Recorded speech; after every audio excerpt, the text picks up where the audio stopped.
राधे राधे भक्तों, आज हम जेठ कृष्ण एकादशी व्रत कथा का श्रवण करेंगे जिसका नाम है अपरा एकादशी।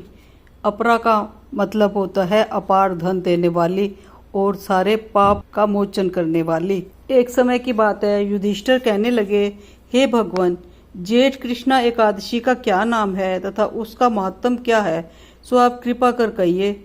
श्री कृष्ण भगवान कहने लगे कि राजन, इस एकादशी का नाम अपरा एकादशी है क्योंकि यह अपार धन देने वाली है। जो मनुष्य इस व्रत को करते हैं वे संसार में प्रसिद्ध हो जाते हैं। अपरा एकादशी के व्रत के प्रभाव से ब्रह्महत्या, भूतयोनि, दूसरे की निंदा आदि के सब पाप दूर हो जाते हैं। इस व्रत के करने से पर स्त्री गमन, झूठी गवाही देना, झूठ बोलना, कम तोलना, झूठे शास्त्र रचना, ठग, ज्योतिषी तथा कपटी वैद्य बनना आदि सब पाप नष्ट हो जाते हैं। जो क्षत्रिय युद्ध से भाग जाएं वे नरकगामी होते हैं, परंतु अपरा एकादशी का व्रत करने से वे भी स्वर्ग को प्राप्त होते हैं।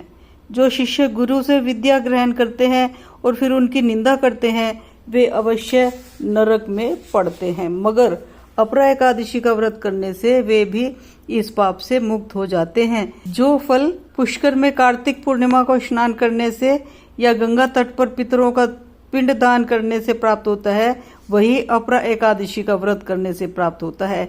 मकर के सूर्य में प्रयागराज में स्नान करने से, शिवरात्रि का व्रत करने से, सिंह राशि के बृहस्पति में गोमती नदी के स्नान से, कुंभ में केदारनाथ या बद्रिका आश्रम की यात्रा, सूर्य ग्रहण में कुरुक्षेत्र के स्नान अथवा स्वर्ण अथवा हाथी घोड़ा दान करने से, यज्ञ में स्वर्ण दान करने से अथवा अर्ध प्रसूता गौ दान से जो फल मिलता है वही फल अपरा एकादशी के व्रत से मिलता है।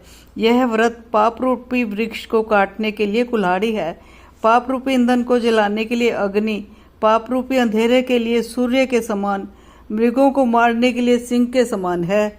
यह जीवन पानी के बुलबुले के समान है। अतः मनुष्य को पापों से डरते हुए इस व्रत को अवश्य करना चाहिए। अपरा एकादशी का व्रत तथा भगवान का पूजन करने से मनुष्य सब पापों से छूटकर विष्णु लोक को जाता है। हे राजन, यह अपरा एकादशी की कथा मैंने लोक हित के लिए कही है। इसके पढ़ने अथवा सुनने से मनुष्य सब पापों से छूट जाता है। ओम नमो भगवते वासुदेवाय।